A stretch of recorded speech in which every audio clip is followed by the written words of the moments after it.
Welcome to my channel Ranjana's classes. Friends, अगर आप TGT, PGT, LT grade, GIC, NVS, NET, JRF आदि exams की सामाजिक विषय से तैयारी कर रहे हैं तो आपको हमारे चैनल पर इनसे रिलेटेड हैंड रिटन नोट्स और प्रैक्टिस सेट मिल जाएंगे। तो अगर आपने अभी तक हमारे चैनल को सब्सक्राइब नहीं किया है तो जल्दी से कर लीजिए और वीडियो को लाइक भी।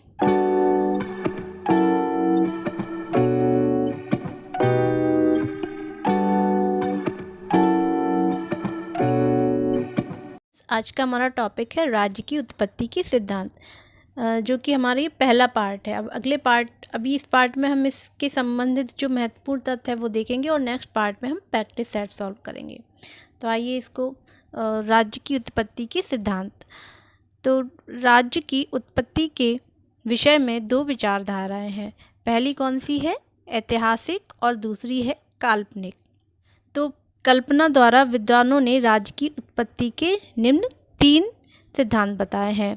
तो राज्य की उत्पत्ति के कितने सिद्धांत हैं फ्रेंड्स? 2 सिद्धांत है। पहला ऐतिहासिक, उसे ही विकासवादी सिद्धांत भी कहते हैं, और दूसरा है काल्पनिक या दार्शनिक सिद्धांत।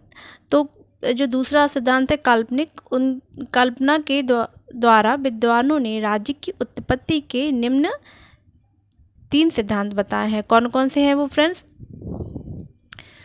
पहला है दैवी उत्पत्ति सिद्धांत, दूसरा है शक्ति सिद्धांत, तीसरा है सामाजिक समझौता सिद्धांत। आधुनिक राजनीतिक विचारक तीनों सिद्धांतों को असत्य मानते हैं तथा राज्य की उत्पत्ति का विकासवादी या ऐतिहासिक सिद्धांत को ही सही और विश्वसनीय मानते हैं। यानी जो 3 कल्पना द्वारा जो काल्पनिक विचारधारा के जो 3 सिद्धांत हैं, दैवी उत्पत्ति, शक्ति और सामाजिक समझौता का सिद्धांत, इन तीनों को ही असत्य और नहीं मानते हैं, और वो किसे सर्वमान और मानते हैं किस सिद्धांत को? ऐतिहासिक या विकासवादी सिद्धांत को। तो फ्रेंड्स, पहला हम ये देखते हैं दैवी उत्पत्ति के सिद्धांत में। हम शॉर्ट में पढ़ेंगे फ्रेंड्स कि दैवी उत्पत्ति का सिद्धांत क्या है। तो फ्रेंड्स, यह सबसे प्राचीन सिद्धांत है तथा इसके अनुसार राज्य मानवीय नहीं वरन ईश्वर द्वारा स्थापित दैवीय संस्था है। तो ये प्रश्न भी आता है कि सबसे प्राचीन सिद्धांत कौन सा है? तो वो है दैवी सिद्धांत। इसी दैवी सिद्धांत में ये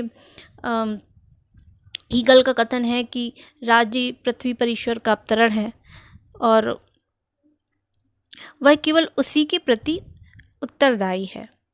इस सिद्धांत के अनुसार राजा ईश्वर का प्रतिनिधि है और वह केवल उसी के प्रति उत्तरदायी है। यानी देवी सिद्धांत में राजा को ईश्वर का प्रतिनिधि माना जाता था। और इसके जो समर्थक हैं वो कौन कौन है फ्रेंड्स? हीगल और जेलिनेक। ये दोनों हीगल और जेलिनेक दैवी उत्पत्ति सिद्धांत के समर्थक हैं। अब दूसरा है फ्रेंड्स शक्ति सिद्धांत। इस सिद्धांत के अनुसार राजा ईश्वरीकृत नहीं वरन मनुष्यकृत संस्था है। अब ये जो शक्ति का सिद्धांत है, इन्होंने ईश्वरीकृत या दैवी संस्था नहीं माना है। ये कैसा है? राज्य मनुष्यकृत है। उसका जन्म मुख्यतः विजय के परिणाम स्वरूप तथा शक्ति के प्रयोग द्वारा हुआ। यह सिद्धांत प्रतिपादित करता है कि युद्ध से राजा का जन्म हुआ।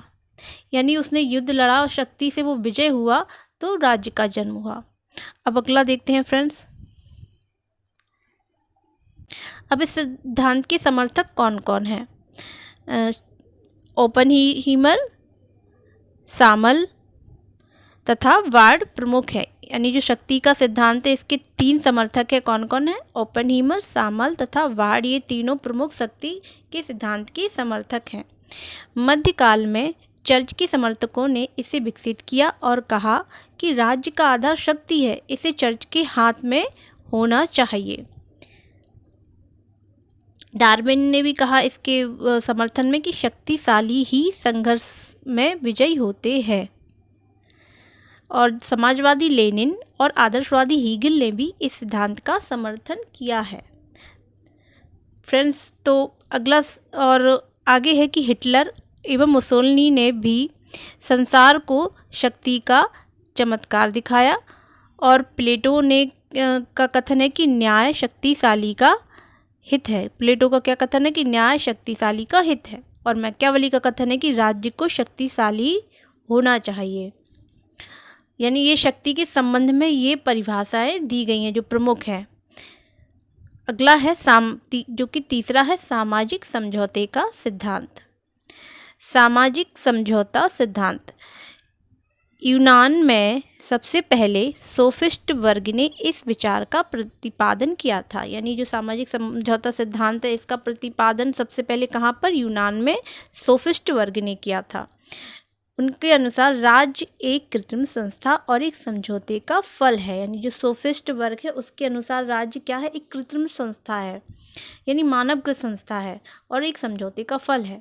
और इसके जो समर्थक हैं सामाजिक समझौते के वो हैं हॉब्स, लॉक तथा रूसो।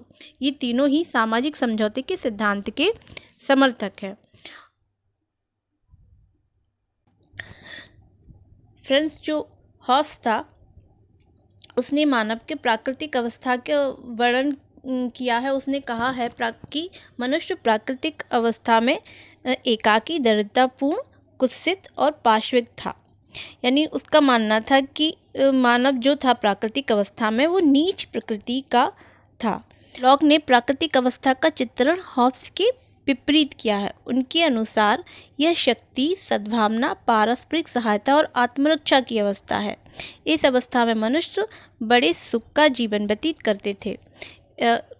मतलब वो मानता था कि पहले ऐसा नहीं था, नीच प्रकृति का नहीं था। वो प्राकृतिक अवस्था में लॉक के अनुसार बड़ा ही सुख का जीवन व्यतीत करते थे, सद्भावना से रहते थे। रूसो जो था उसने हॉब्स और लॉक दोनों के बीच का मार्ग अपनाया। उसके अनुसार प्रारंभिक दशा में लोगों की आवश्यकताएं कम थी तो वो उनकी पूर्ति आसानी से कर लेते थे। लेकिन बाद में जब उनकी आवश्यकताएं बढ़ी, उन्होंने संपत्ति अर्जित करनी जैसे जैसे प्रारंभ कर दी, तो वो फिर बुराइयों की तरफ बढ़ते चले गए। तो फिर बाद में जो मानव का जीवन जो है वो कष्टपूर्ण हो गया, उसका रूसो का ऐसा मानना था।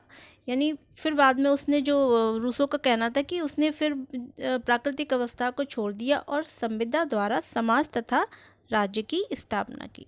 तो सामाजिक समझौता के सिद्धांत से तीन लोग संबंधित हैं, हॉब्स, लॉक और रूसो। हॉब्स ने प्राकृतिक अवस्था के मानव का बुरे रूप में चित्रण किया है और लॉक ने ठीक उल्टा किया है कि वो नैतिक मानता था, सदाचारी मानता था, और रूसो ने उन दोनों के बीच का मार्ग अपनाया है। अब नेक्स्ट जो चौथा है वो है ऐतिहासिक या विकासवादी सिद्धांत। तो वर्तमान काल में राज्य की उत्पत्ति का ऐतिहासिक सिद्धांत ही सर्वमान्य है। यानी वर्तमान में भी ऐतिहासिक या जिसे विकासवादी सिद्धांत भी कहते हैं वही सर्वमान्य है। इस सिद्धांत के अनुसार मानव विकास के निरंतर विकास का परिणाम है। अभी जो फ्रेंड्स ऐतिहासिक सिद्धांत है उसके अनुसार राज्य के विकास के सहायक तत्व हैं कुछ, वो देखेंगे कौन कौन से। पहला है रक्त संबंध। तो मैकाइवर का कथन था इस संबंध में कि रक्त संबंध से समाज की स्थापना हुई है और समाज से राज्य की स्थापना हुई है। मतलब पहले रक्त संबंध से या परिवार से समुदाय बना, समुदाय से गोत्र व कबीले, फिर राज्य का जन्म हुआ। दूसरा तत्व है धर्म। कबीलों की वृद्धि और विकास के कारण रक्त संबंध ढीला होने लगा और अंत में उसका स्थान धर्म ने ले लिया। इस संबंध में गैटल का कथन है कि रक्त संबंध धर्मपूर्ण समाज में एक ही वस्तु के दो पक्ष है। यानी रक्त संबंध क्या है, धर्म पूर्व समाज में एक ही वस्तु के दो पक्ष है, रक्त और धर्म। तीसरा तत्व है इसका ऐतिहासिक सिद्धांत का कि जो कि मैकाइवर का कथन है कि राज्य का जन्म शक्ति का परिणाम नहीं है, यद्यपि राज्य के विकास में शक्ति ने भी योगदान किया है। अगला तत्व है इसका आर्थिक आवश्यकताएं। तो समाज में श्रम विभाजन तथा धन वृद्धि के कारण निश्चित व सर्वमान्य नियमों की आवश्यकता हुई और नियमों का पालन कराने के लिए सार्वभौम संस्था यानी राज्य की आवश्यकता हुई। यानी राज्य की उत्पत्ति के सिद्धांत पढ़ रहे हैं कि राज्य की उत्पत्ति क्यों हुई। तो उसका जो ऐतिहासिक या विकासवादी सिद्धांत के अंतर्गत जो इसका जो चौथा तत्व है वो है आर्थिक आवश्यकता है।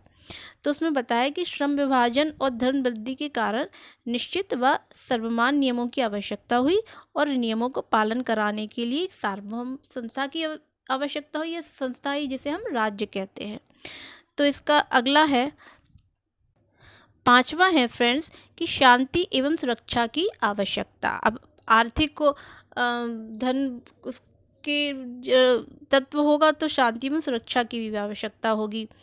तो बाहरी तथा आंतरिक आक्रमणों से सुरक्षा करने के लिए राज्य की आवश्यकता हुई और इस आवश्यकता ने राज्य की उत्पत्ति में पर्याप्त प्रेरणा प्रदान की। मतलब शांति एवं सुरक्षा, मतलब जब बाहरी आक्रमण होगा या आंतरिक कलह के लिए किसी एक संस्था का होना आवश्यक है, तो इसी आवश्यकता के कारण ने राज्य की उत्पत्ति में एक प्रेरणा का काम किया। नेक्स्ट है, छठवां है कि राजनीतिक चेतना। मनुष्य एक सामाजिक प्राणी है और उसकी आत्मरक्षा के लिए संगठन आवश्यक है।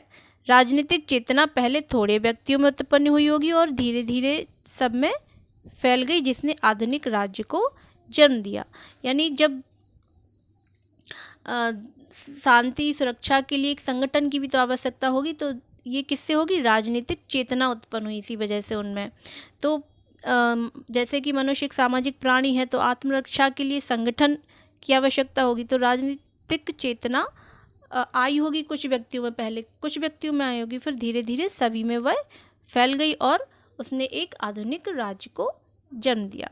इस संबंध में गिलक्राइस्ट का कथन है कि राज्य के विकास के अन्य सभी तत्वों में रक्त संबंध और धर्म सभी राजनीतिक चेतना ही सर्वोत्तम तत्व है। यानी राज्य के विकास की अन्य सभी तत्वों में कौन कौन से हैं? रक्त संबंध और धर्म तथा राजनीतिक चेतना, इन तीनों को ही उसने रक्त संबंध, धर्म और राजनीतिक चेतना को ही सर्वोच्च तत्व माना है ऐतिहासिक विकास के सिद्धांत के। अगर क्वेश्चन ऐसे बन भी सकता है इस पर कि गिलक्राइस्ट ने ऐतिहासिक विकास के अंतर्गत कौन कौन से 3 तत्वों को सर्वप्रमुख माना है, तो वो कौन कौन से हैं? रक्त संबंध, धर्म तथा राजनीतिक चेतना को सर्वोच्च तत्व माना है। तो फ्रेंड्स, ये थे राज्य की उत्पत्ति के सिद्धांत, जो कि हमने संक्षेप में थोड़ा थोड़ा सबको देखा है। अब हम प्रैक्टिस सेट के थ्रू हम इसको पूरा अच्छे से कवर करेंगे नेक्स्ट पार्ट में। को हमारा वीडियो अच्छा लगा हो तो प्लीज़ हमारे चैनल को सब्सक्राइब कर लीजिए और वीडियो को लाइक और शेयर भी कर दीजिए। Thanks for watching.